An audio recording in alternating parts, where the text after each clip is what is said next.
people just want to see people. They want to see the energy. They want to feel the vibe of it.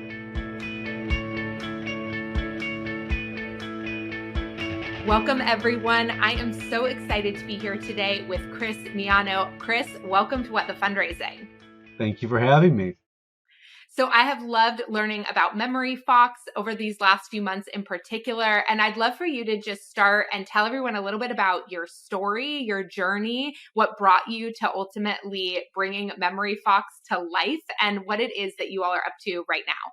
Yeah, I think one of the unique things about us is that we came into what we do a little bit backwards than I think a lot of people did. And we're kind of unabashed about that. We're not, we think that that's actually an advantage for us in some ways. So I used to be in the Army. And when I got out of the Army, I thought a lot about my grandfather, who was in the Navy during World War II, and how cathartic it would have been to be able to share stories with each other and to be able to share experiences. And you can imagine how that would be helpful. And unfortunately, he passed away when I was young. And so that wisdom was never really passed down. And so I was like, it seems like today there should be a way to sort of collect all those stories from family members. And we actually originally built MemoryFox as a way to interview pre-dementia elderly to get their life stories so that it could be passed down through generations and everyone could learn through this very primal method of communication across generations, storytelling, across cultures, across everything, right? So we started with that, and a local nonprofit asked if they could use it to interview some veterans for a fundraising campaign. And I was like, oh, that's a pretty cool idea. How do you do that now? And they're like, we don't. It's really hard. We don't really have the time to do it or really the expertise to be able to leverage the type of like video technology to make it really pop. And we definitely don't have the money to spend, 15 grand on someone to be able to come in and do that. And so we did the initial project. It was, of course, right before COVID. It went well, and then they introduced us to United Way, and then sort of snowballed from there. And we pivoted, right? And that happens a lot with startups is they start with something and then they pivot into something that turns out to be more rewarding. And so what it transitioned to, it's a storytelling platform for nonprofits that helps them collect stories from their community and be able to leverage them in their fundraising and marketing. Pretty straightforward. There's a lot of really cool bells and whistles to it that we've built over time. But what's neat about it, why I said it's sort of an advantage, is because, now we've been doing it for years now, but like, we are not from the nonprofit. We weren't from the nonprofit world, right? But we are veterans. I hire only like leaders, right? And what are leaders is they seek to really understand what they're doing. They don't have an ego about it. They seek to serve, right? I hire like servant leaders is like a big thing for me. And if we're going to serve the nonprofit community, well, we better be listening and telling people what the solution is. And so it's been an amazing journey. But there's a lot more to do, right? There's just so much when it comes to storytelling that isn't just collecting stories. It's how do you make them pop? How do you really make them rewarding to watch? And all the different types of stories that you can collect, all the different methods. Like imagine you are the director of marketing at a food bank. You want stories, but there are unique challenges to collecting those stories. At a food bank, you're dealing with homelessness or you're dealing with addiction and you're dealing with all these types of things. Well, all those are unique little use cases.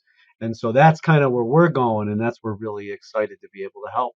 I love that journey and I love where you started. My grandmother was a Holocaust survivor and Steven Spielberg did those Shoah videos where they captured, and she got to do two of them, a pre-war one and then when she was taken to the camp and after. And yeah, it is probably the most valuable thing that we own in our family. And that's what's in the family. For like hundreds of years. It'll be in perpetuity, right? It's unbelievable. Yeah. So I think what you're doing is so important and it's been so personally meaningful to me to have something like that. Can we talk about the storytelling piece? Because I would love to hear from you. Storytelling is a hot word at the moment. Everyone is talking about storytelling, but I don't think there's a lot of nitty-gritty conversations about what does it mean to tell a good story? What's the purpose of telling a good story? So I would love to hear how you think about some of those things. Yeah. And so I come from like a punk rock background a little bit, right? Like I want to hear the people's stories. That's why I'm passionate about this. I want to hear the ums and I want to hear the ahs. I want to feel it. And I think that we get too wrapped up in what a perfect story is because we watch a lot of Star Wars and we watch a lot of Marvel movies where it's painting by the numbers. Okay, we're going to establish the this and then we're going to establish the this. There's a reason that that works is because your mind sort of gravitates towards that, like a piece of music. It has to have a finish to it. But real life, on the other hand, is very messy. And there isn't always a beginning and an end. And that interaction you're having, it may be only like one piece of the story. And so we think of it more as the organization telling their story through other voices and content collected from their community. Obviously, many volumes have been written about what the perfect story is, and there's some amazing consultants in the industry who I'm sure you've even talked to who do better work than I do when it comes to that. But what I'm interested in is I want that grassroots story from that person who's not an expert storyteller, but it's like teaching a bird to sing, right? Like birds just know how to sing. Might not be a great story. That bird might not be a great singer, but like it knows how to sing. We all know how to tell our story. Is it going to be in a way that's like Martin Scorsese? No, most of us probably not. But especially if you're trying to get story from like someone who's a mission beneficiary, right? It's not realistic to expect them to follow because they're living it, right? There's no resolution probably. They're Mm. living it. And so that's something that I'm very passionate about. And I think is one thing that's unique that we provide is the elements to a story, the pieces to a story that allow you to compose your story in a way that you see fit. But to expect that you're going to collect these great stories from people, I think they're all great, right? They make me cry all the time. And they probably would most people too. And I think a lot of nonprofits, for profits too, probably, like you get too focused on it being perfect when it's like people just want to see people. They want to see the energy. They want to feel the vibe of it. They want to know what you're doing. As you can tell, I get pretty passionate about that because there is a lot of conversation about that stuff, and I want to make sure that people know that we're a little bit different than that. Like we have a little more punk rock aesthetic when it comes to that. Okay, I could not love what you said more because I think number one, decreasing the activation energy that it takes to start storytelling, I think is so important. And I think this idea of perfectly crafted stories also reduces oftentimes the authenticity through which people feel the story being told. So I think that the advice that you just gave and what you just shared there is so incredibly important. And it also makes me think about the fact that I just talked about this in a totally different context yesterday. So it's kind of wild that it's coming up here too, which is I was on a group coaching call and I was modeling a conversation I would have with a donor. And another person inside my program said, how do you always know the exact words to say? Like it just flows off your tongue. And I said, I think my answer is going to surprise you. I don't think you're actually really hearing the words. They said, I've never heard anyone else use the words you use. And I said, I actually don't think that's probably true. But I think what you feel is my energy saying the words. What you feel are my beliefs behind what I'm saying.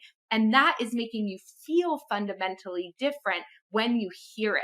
And so, this piece that you're saying around letting energy transfer, getting out of that, the science shows us that people only actually retain in memory a small percentage of the words that somebody says. And it's all about that energy, body language, Right. tone, all of those things. And so I just love what you're saying because at the end of the day, that's what really matters, not these like performance robots that are reading from a script. So I couldn't agree with that more. Yeah, and I think there's another element too is like this is what we do, right? We elevate voices, not to be inclusive about it. Like the meaning is in the details, is in the ums and the ahs and the feeling that that's a human. And when you elevate the voice of Mm. somebody like that who's never been heard before, that in and of itself is a good. And as long as you're focused on things like that, like you can't lose. Okay, you can tell me if you don't want to talk about this, but you're touching on something really interesting here, which is how does the nonprofit ensure that they are both respectfully sharing the stories that they're capturing, but also I think that point that you just made is so important.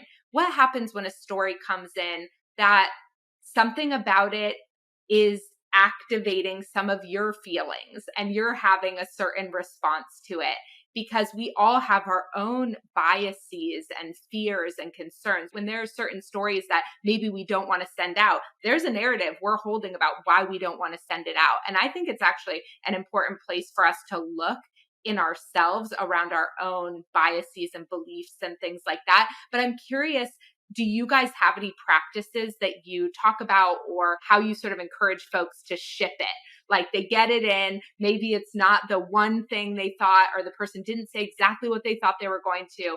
How do they move forward? That's interesting you said that. Of course, I can't remember the name right now, but we have actually done some stuff on like ethical storytelling and like how Mm. to ethically do this because there are many implications on that. Like social media is kind of this weird place, and you throw things out there, and you can't just be throwing everybody's stories directly onto social media. And so that's why actually one of the key pieces to this is like you're sort of also an intermediary too. Like they share their story with you, and there's an implicit trust and a contract that exists there that like you will ethically leverage their story.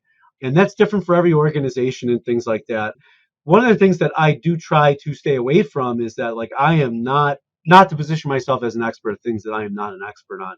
Most nonprofit marketers and fundraisers that I talk to are actually the experts on this, and they know their community best.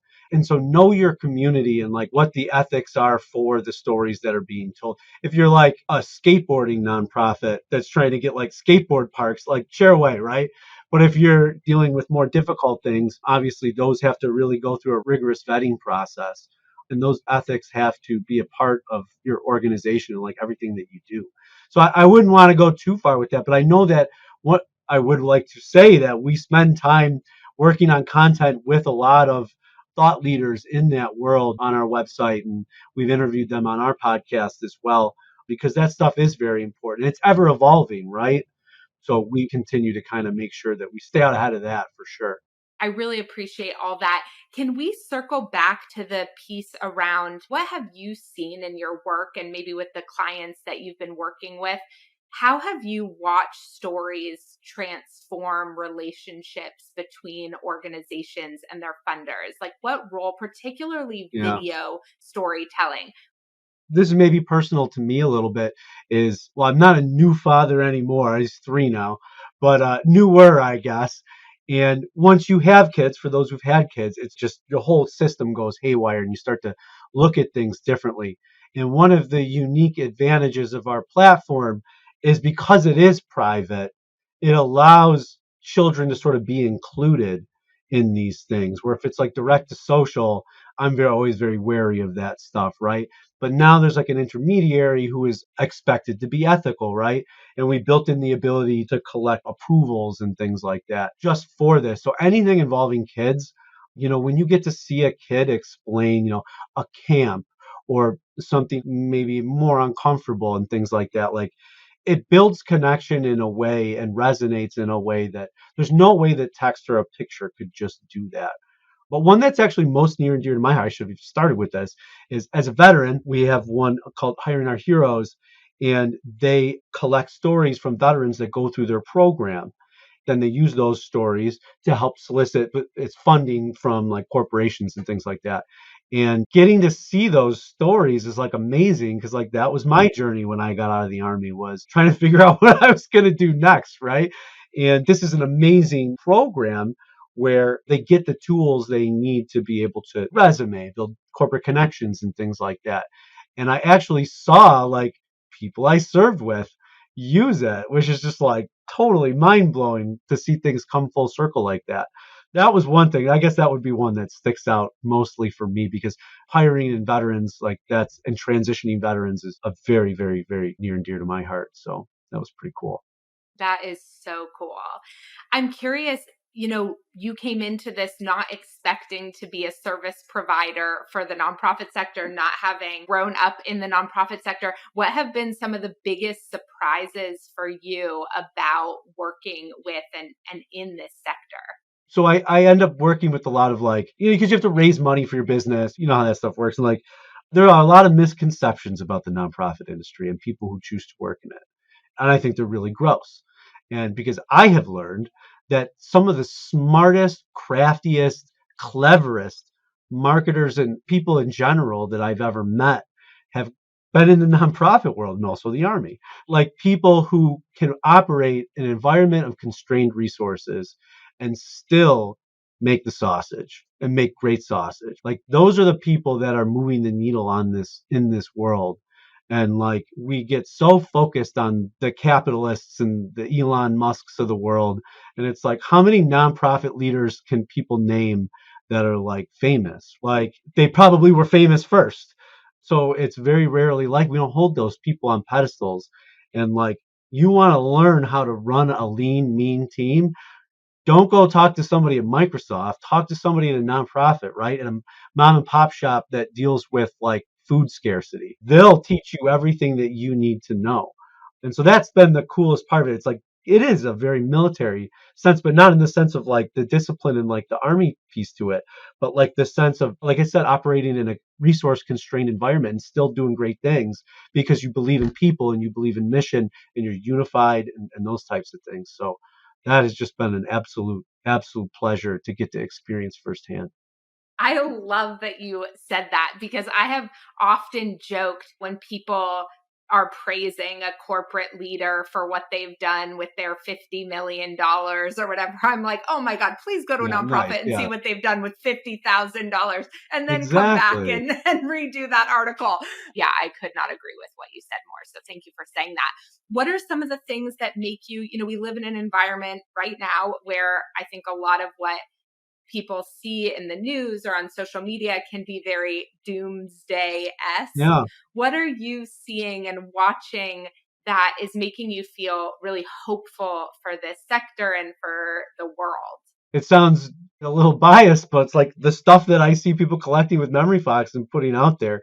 Like that's sort of the ethos of it, right? Is that the way social media was built, negativity thrives, right? You go on Twitter, you go on maybe less so on Instagram and things like that. But generally speaking, right? Like what we're tuned that way. Humans, they're worried about the snake in the bush. Like that's the way our brains are built. And social media tries to hijack that to like get that dopamine release. And it's just a constant stream. Whereas like what our thing is like, well, what if we just get real stuff, like real stuff that's like real people, real wins, real struggles, but real, at least real, right? Not fake. Virtual signaling is a sort of a loaded word now, but you know what I mean. And like get that into the world. And I think that we can be a part of that. And I think young people are kind of better than us at that. Like I'm optimistic about my kids more than maybe most people would because they're going to grow up in a world where like they intuitively understand gender and race. It won't be this thing where it's like, well, my grandfather said this and then this said this. Mm, Like they won't be like that. They'll just intuitively understand this stuff. And so their relationship with those types of things and then technology too, like it'll just be sort of second nature to them. They'll be able to spot in fake news a mile away. Whereas I think like people who grew up on like traditional media, that transition has been very difficult. And I'm very empathetic to that because obviously we love people. We understand their challenges as they go through that.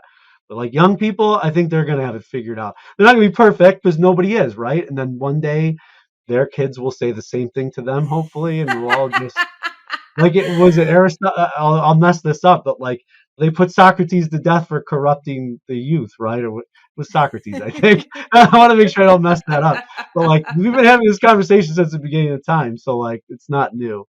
I always joke with my husband, like, what is Emmy going to go to therapy for? Maybe I'm trying to correct Yeah, all the things, but I'm right. doing something else that I don't know. And so I've just said, she's just going to start therapy at 10 to start to Yep. make up for all the things I'm messing up. And that's sort of the only thing I Yeah. can What are they gonna guarantee be is mad there's, at us about? They're gonna be mad. They're gonna be like, "You guys ate way too much meat.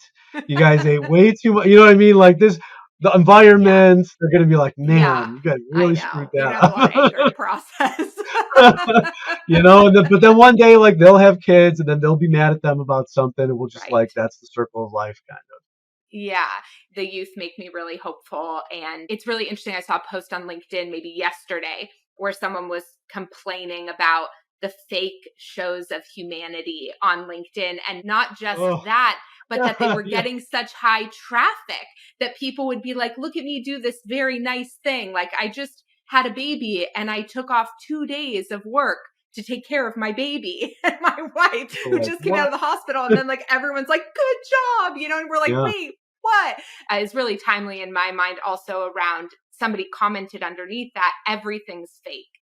And I was like, wow, you must not work with any nonprofits. Right. That was And my that's first exactly thought. it. That is a beautiful, beautiful insight. And that's why I love what I do every single day. And like, of course, one of the number one questions we get asked is like, why don't you work with for profits? And I said, well, this is where the good stories are. Like, I don't want to help sell vacuums. Like, that's not interesting to me. Like, so people solving that problem, right? Our problem is how do we make this easy as possible? Like, people in nonprofits are also very busy. They're very time strapped. They don't have a lot of people. They don't have a lot of resources. And so, like, our North Star is like, how do we continue to make it easier, more streamlined? So it's like there's a pull to it. And then it just kind of like gets you to the solution. Then you can get back to delivering your mission, right? On the for profit side, I don't think that that's as much of an imperative because they are not as capitally constrained as a nonprofit. But I love having that North Star because I'm an army guy, everything was dummy proof, we called it. Like that's the way we lived, right? Is like we would have a guide for everything. There would be a Christmas tree card that had like colored coded and like that's the way. And so like I love that stuff, right? Cuz Mm. that's true equity, right? Is when you're elevating people, not when you're artificially creating barriers. And so we're honored and privileged to have that opportunity to help. I love that. And as a habit and behavior designer, the question I'm always asking is how do we make the action easier to do? Anytime we're seeing fundraisers, marketers not do something, the question is not like more training, in my opinion. It's how do we make the action easier to do? And Never so I more love training. that MemoryFox is doing that. Thank Yeah, you so much for this conversation, for your time today, for your absolutely. energy. I'm so grateful. Yes, thank you.